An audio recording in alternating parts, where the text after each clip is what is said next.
美国黑人无视中国选手握手，恶意推搡，更是比划各种手势，嘚瑟挑衅。中国小伙当即霸气回怼，上台之后更是全程骑着他暴打，大快人心。好，各位亲爱的观众朋友们，这场比赛呢是为您带来一场非常精彩的中美对局。中国队长傅高峰重出江湖了，那场比赛也是迎来了一场和美国选手恩扎巴的一场精彩对局。好，比赛开始了，可以看到红色短裤是傅高峰。很开心啊，能够看到傅高峰重新回到擂台啊，也是我们的老朋友了。哎呦，对方美国选手很积极啊，像条疯狗一样啊，想咬傅高峰的腿。而且想必赛前你也看到了，对方的美国选手啊很猖獗，对着我们傅高峰比划了各种非常猖獗的手势来挑衅啊，甚至还推搡我们。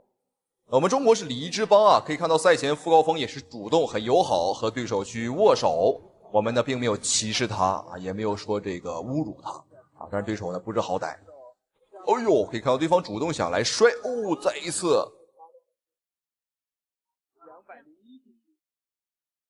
对方的恩扎巴啊，他是一个巴西柔术黑带。那这个家伙赛前更是放下狠话啊，表示今天要让傅高峰后悔与他为敌。这美国人的自信啊，咱也不知道哪儿来的。逆袭，这是傅高峰首次转战到综合格斗，也就是 MMA 的首场比赛。傅高峰曾经被称为中国队长。哎呦，这里打到下位了。傅高峰曾经是打散打和自由搏击，他的站立水平啊，在国内还是一流的，但是地面水平我们不清楚啊，因为是他第一次打这种地面的综合格斗比赛。所以说可以看到傅高峰的双腿呢很不自然，很生硬。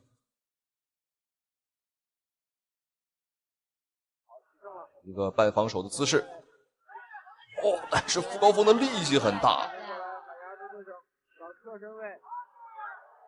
连续砸击，到了这个傅高峰的这个成绩了，对，啊，不要让他起来。对，双方回到站立，哎呦，这里刚回到站立，对方的恩扎巴这小子再次把傅高峰按在地上，不是特别的深啊，手抱的也不是特别深，但是依然的这个冲劲儿还是把傅高峰给带到了地面，是，然后加沙固。我相信您对傅高峰肯定也不陌生了啊，35岁的一位老将，傅高峰在散打上的造诣啊还是非常深的。那曾经傅高峰也是效力于我们中国的国家散打队。裁判终止比赛。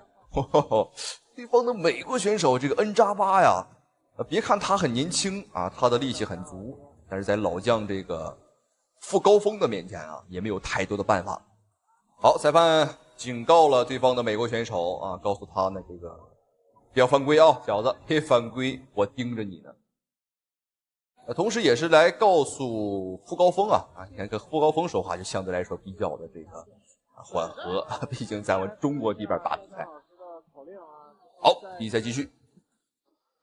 恩扎巴来讲，你要尽全力的去比赛啊。是场台的赵江老师，觉得不够尽全力了哈，没错，这个要跟大家说一下，这个不是导演的。这里比赛又是到了地面，那地面这一块对傅高峰来讲呢，确实很煎熬了。现场的确是一个非常意外的事情，是。因为我觉得可能刚才是在进入到地面之后啊。对方的恩扎巴也知道啊，打站立自己不可能是傅高峰的对手。他的进攻侵略性，就是可能赵江老师，因为赵江老师本身也是习练过柔术的一位高手，所以他觉得在地面的侵略性，可以看到傅高峰的这个地面啊也很有天赋，虽然说刚练了没多久，但是他的转换速度还是比较快。对手了，警告了一下蓝袍运动员。恩扎巴。对，傅高峰还是要放他起来。对。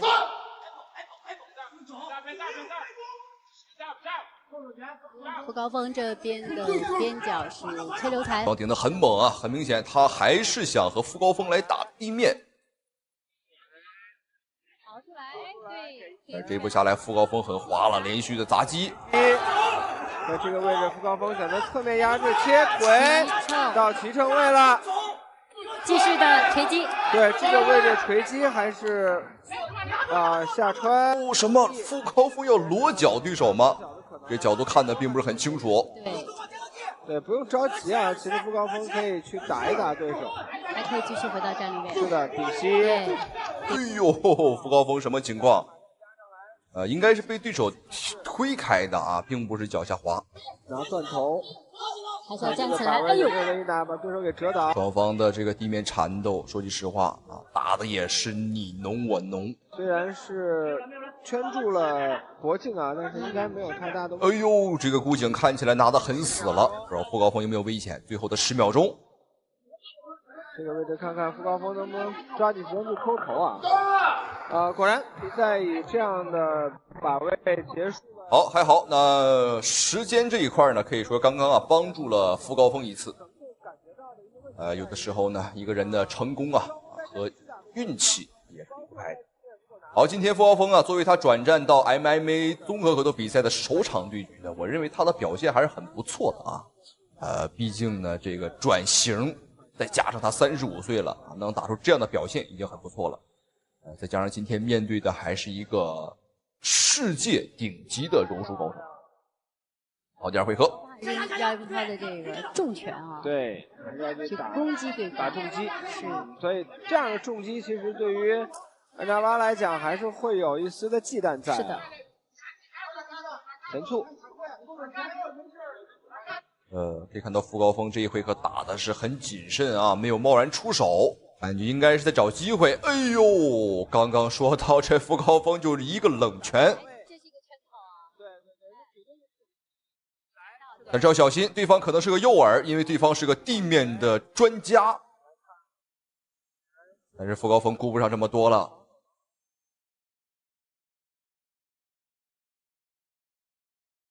在柔术的比赛当中，是可以选择主动的打地面的，对，打下置位。是。虽然说对方的恩扎巴呢，他是一个地面高手，但是我们可以看到他的胳膊腿很长啊，在地面的打击上来讲呢，没什么优势。这时候傅高峰只需要抽出身子啊，就可以打拳。小拳还是要上。对高峰来讲，要小心啊。对，小心对手往上去挂腿。是。连续的给锤击。一次提醒要回击，要做动作。我的天哪！傅高峰的重拳像气锤，有朋自远方来，必须重拳招呼。好，没有错，本局比赛裁判终止了最终的对局。哦呦，观众朋友们呢，这作为傅高峰首次转战到 MMA 的首场比赛，我们的中国队长呢再次展现了昔日的辉煌。虽然说啊，在整个比赛当中呢，有着很多在对于擂台的生疏啊。但是这场比赛，我觉得傅高峰已经很好的证明自己了啊！我虽然说35岁，但是我还是当年的那个中国队长，3大之王。这场比赛的话，确实，很精彩。对方的柔术高手呢，在傅高峰的面前可以说无计可施啊，没有任何办法。好，这场比赛让我们恭喜傅高峰，也是不负众望，也是没有辜负任何拳迷们对他的一个最后的期待。打得很精彩。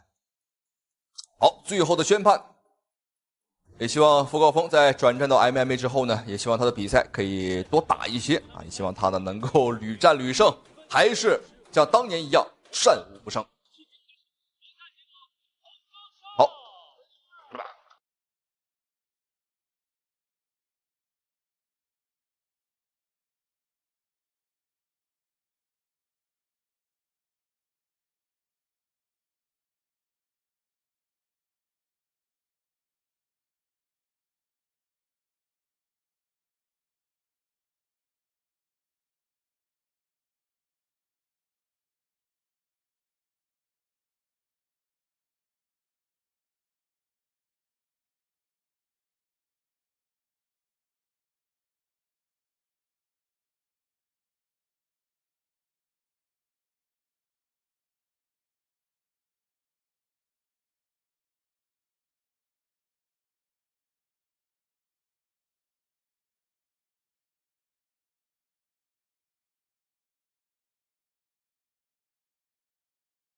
之高。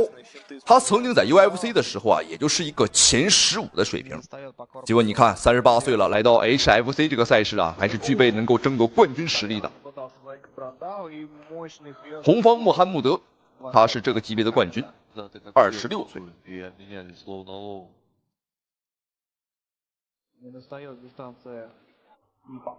身高方面，他占据了6公分的优势，看着其实不太明显啊。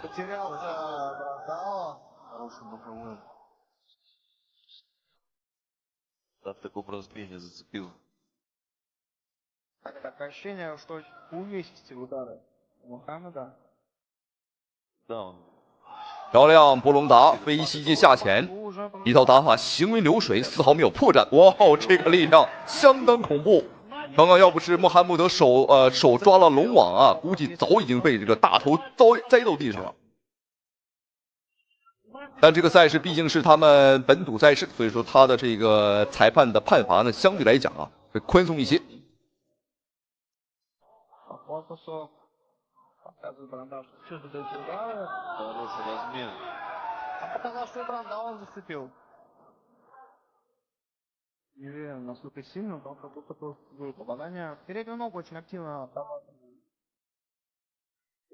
好漂亮，曲臂防守，勾摆组合非常快。38岁了，这么快的反应速度，布隆达这位老将的确是有一定的本事，技术层面上没得说。高扫。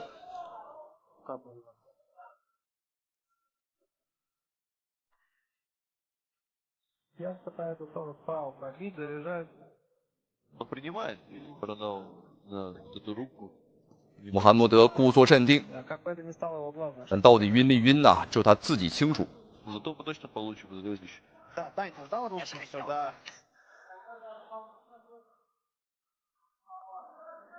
好漂亮，转身鞭腿。布隆达的这个进攻方式啊，还是非常的多样化，武器库相当丰富。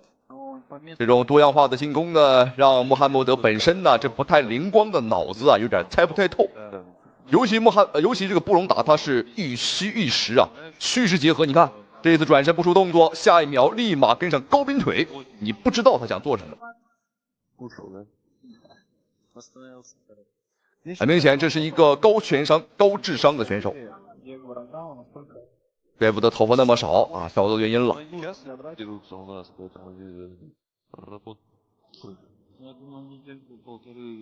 Ну что же, можно часто, да? Не выработать алгоритм, делать это неправильно.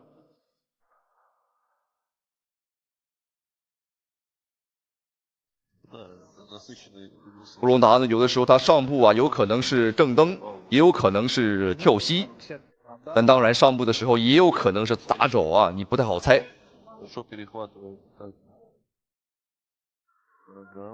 漂亮，上钩打中。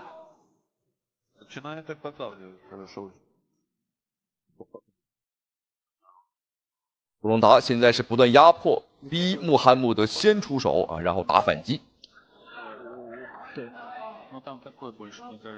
很稳啊，相当稳。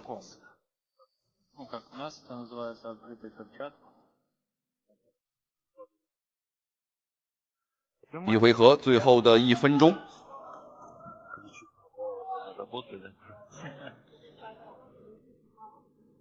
看看两人的缠抱技术，谁更胜一筹呢？穆罕默德擅长的是桑摩技术，而布隆达擅长的是巴西柔术。两个人的话是各有千秋啊。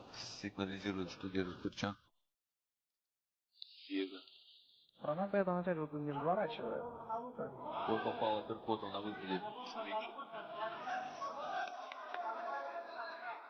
В конце тоже парень не может зарубиться.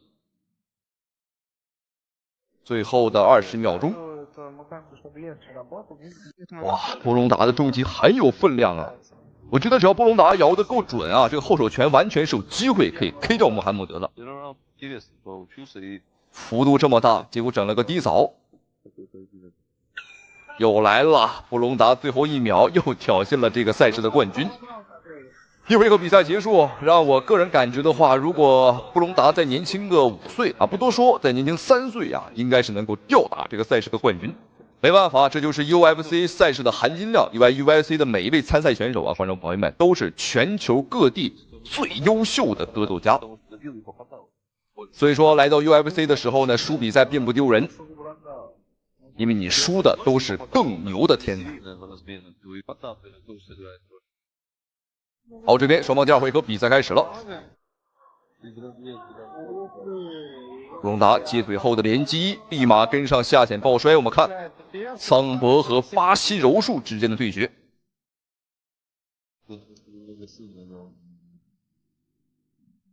但是还是能感觉到啊，有些老了啊，很多时候呢，爆发力没有以前那么足。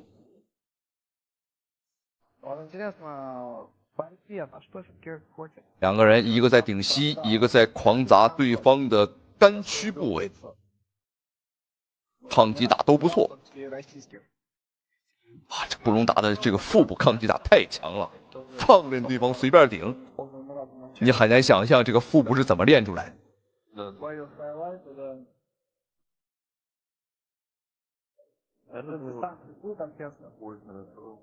哎，赵嫂收回来了，布隆达收放自如。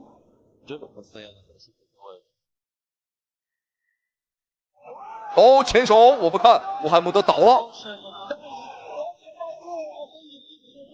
疯狂的补刀，布隆达有机会吗？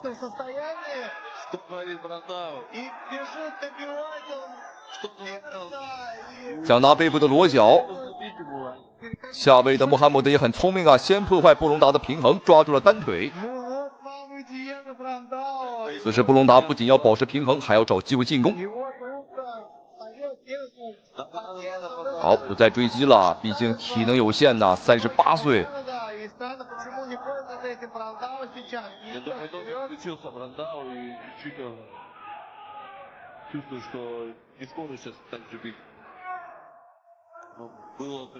有一个上部的飞膝。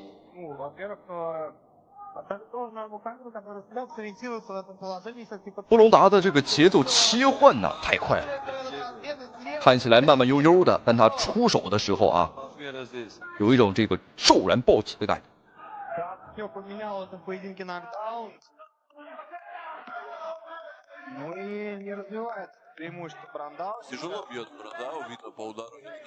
哎，耸了耸肩膀，挑衅的这个动作不断啊。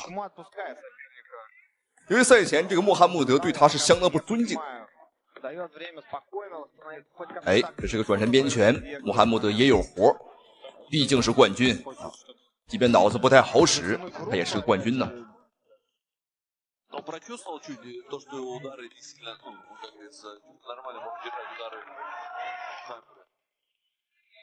这是穆罕默德第一次把比赛呢打入到第二个回合，以往的时候呢，他的比赛基本上啊都是在一个回合之内解决，场场都是 KO， 是一个拳头啊相当有质量的选手。随着布隆达体能的下滑，现在穆罕默德哇又被抓腿了。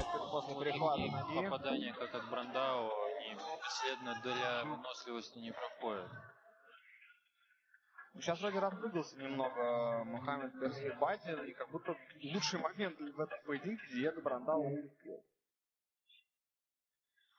不过穆罕默德此时还是非常小心，也不敢冲得太凶。哦，同侧的勾拳接边腿，不过布隆达一不小心呢是脚下一滑，如果不滑的话，刚刚那一脚绝对是有分量。他的这个连招很快啊，很丝滑。сильный, каким-то третьим шиповым ударом достает. Да, арсенал у Брандау, конечно, очень креативный, да.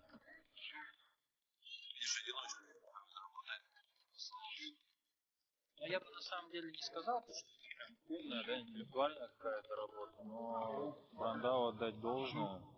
Но он вышел, видно то, что вышел именно просто. 漂亮，穆罕默德这个前手拳速度很快啊，毕竟是比较年轻。启动速度这一块啊，还是占据优势的。布隆达的鼻血啊，鼻子已经被打出血了。我们再看双方的这个肌肉啊，身材上的类型，不得不承认啊，年轻的穆罕默德这个肌肉看起来就很有力量，而布隆达这边肌肉和皮肤啊，已经是松松垮垮。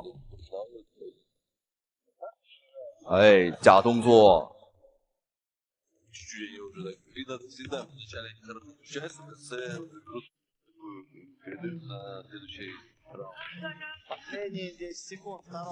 好，又来了，最后的时间。好，布隆达，哎呦，这个肘击很特别啊，一个顶肘。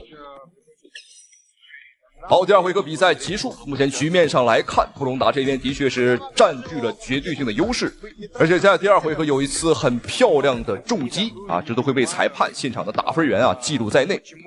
好，先来看一下双方第三回合的表现，观众朋友们千万不要错过。Хотя бы активность какую-то нужно было. Вот это попадание, сумасшедший левый боковой. И Чичай просто... На все деньги, как говорит. И сбросил ноги грамотно. Да, обошел их. Но он часто право прямой либо сбоку бил, и вот... Вот это вот хорошая, кстати, была... 好，第三回合了。哎，碰拳的时候，你看穆罕默德玩起了偷袭。这小子是不是有点玩不起了啊？有点输懵了，有点。想通过一些个小手段、小伎俩激怒对手吗？这是。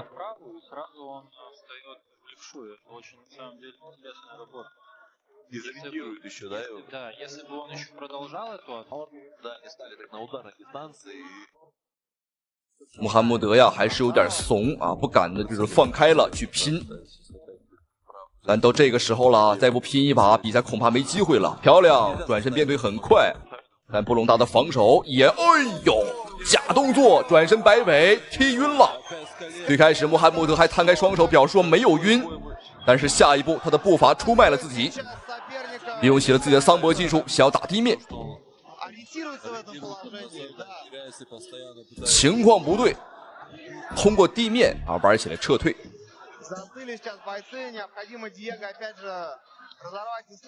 我们看龙边对决，布隆达这个时候又是防守的姿势。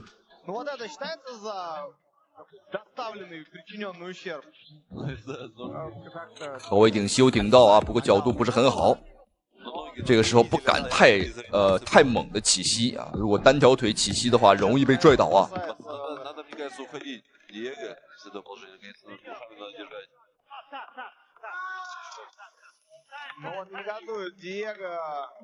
哦，裁判出手了，意思布隆达有戳对方的眼，应该没有吧？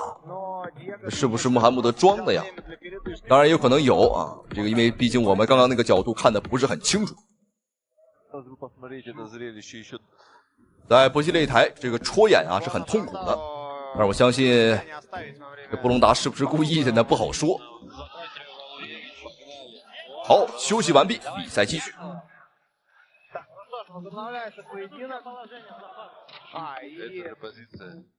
哎，两个人拥抱，哎，不是拥抱，我以为要拥抱一下，原来是要回归刚才的姿势啊。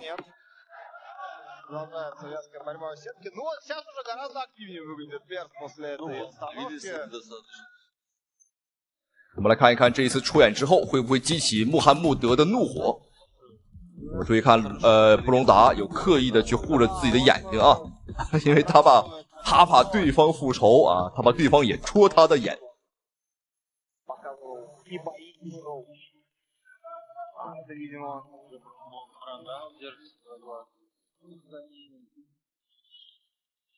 他的担心并不是没有顾虑的啊，因为这个穆罕默德的确一直朝着他的眼睛去打，你不知道他出的是拳还是手指。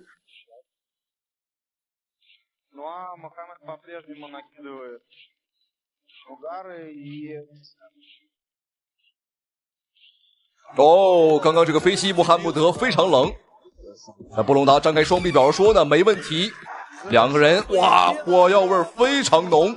最后一刻啊，有点生气。布隆达这边已经提前开始庆祝了啊，好戏马上开始。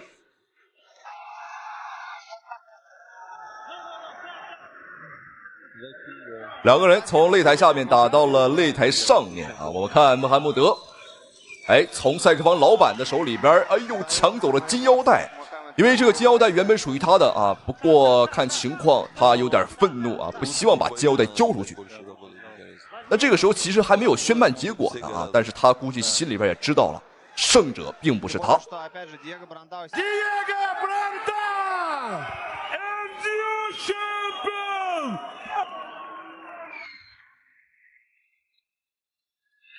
注意看，美国擂台又出大事了！860胜美国拳王惨被乱拳当场暴打猝死，现场医生抢救半天，宣布抢救无效，无奈之下只能被众人送上担架，当场抬走，送去火葬场。各位观众朋友们，欢迎收看本场比赛。这一场举办在美国的拳击大战啊！本场比赛是一场2名美国选手之间的对决。我们注意看，蓝色短裤的名叫克劳福德，而黑色裤衩啊，美国选手格林。KO.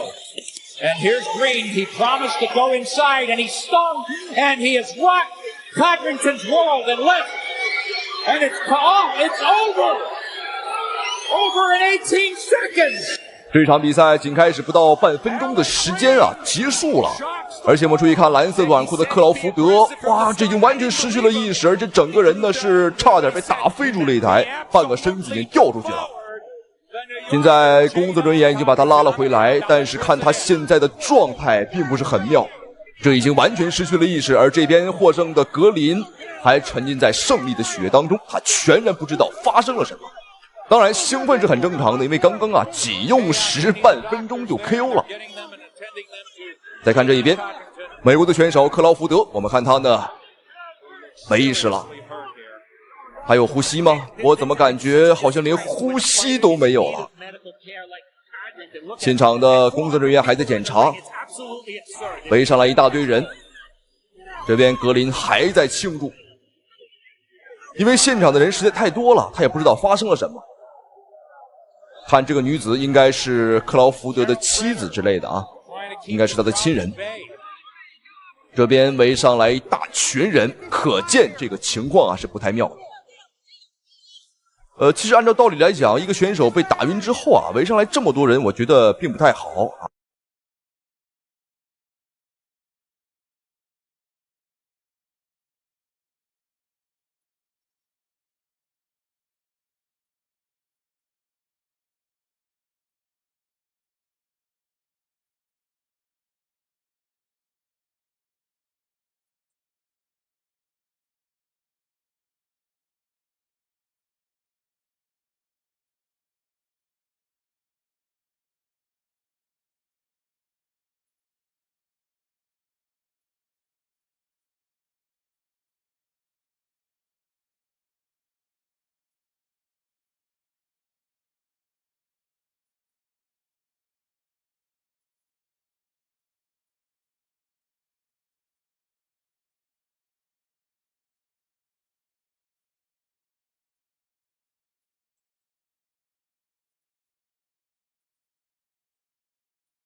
这是一场悲剧，在搏击擂台每一年都有类似的事情发生，但是没办法，这本身就是一项残酷的运动。好，下面这场比赛呢，同样也是一场擂台血案。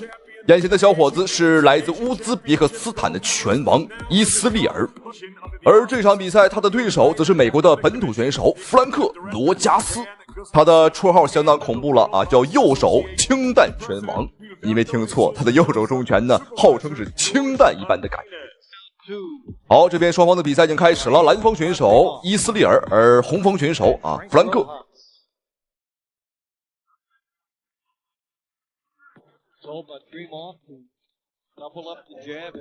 伊斯利尔我们看打得很凶啊。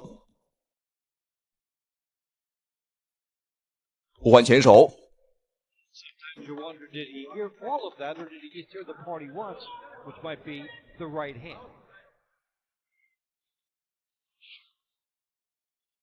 Now, when he goes lefty here, it opens up the right hand lead, double left hook for Rojas possibility. Watch the feet.哦呦，伊斯利尔相当有经验了，观众朋友们。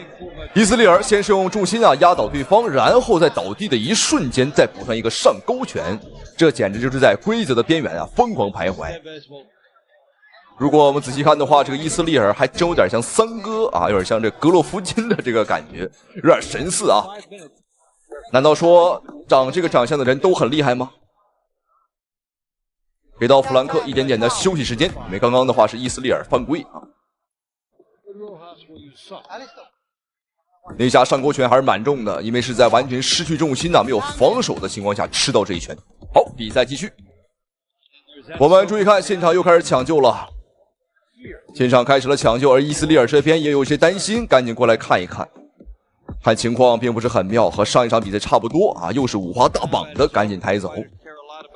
他现在有没有呼吸我们不知道但看情况并不太妙，因为一般情况下如果是这么被抬走的基本上是不太行了即便能够恢复过来，轻则失忆重则退出拳坛，再重点那可能当场去世了。